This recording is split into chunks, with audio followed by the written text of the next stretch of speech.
Hi, so I was inspired by Molly to talk about a time that I have felt unseen. The most recent time that I felt unseen was when my husband was in an emergency situation. So, I am blind in my right eye. I've been fully blind in my right eye since birth, and the past year, 2 years, I've been losing vision in my left eye.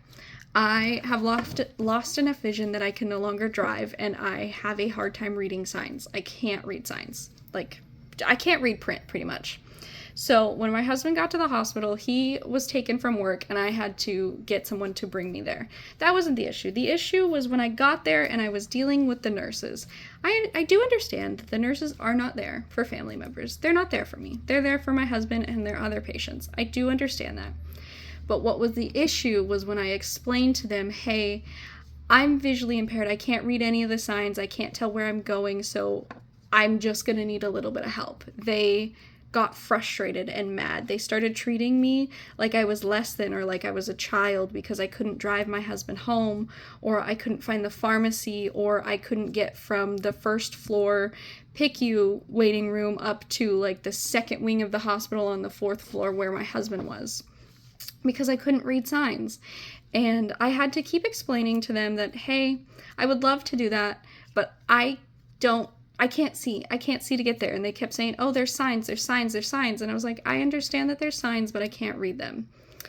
We were there for 2 days, 1 night and 2 days. And there was a point that they stopped talking to me because they got annoyed. They would look at my husband and be like, can't your wife go find this? Can't your wife go to the pharmacy? Can't your wife drive you home?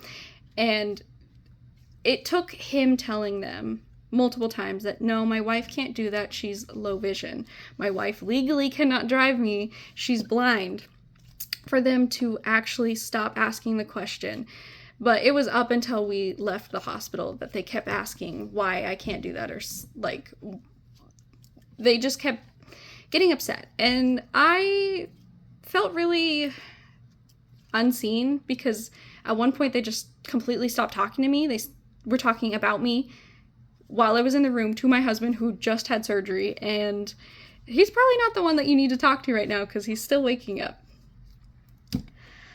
But yeah, I'm very excited to read your story as someone going through vision loss. I've been looking for other people's stories while they're going through it. I see miracle stories of how their life is great after, but I need to see what it's like during it. So I'm excited to read your book, and I hope everyone else reads it too.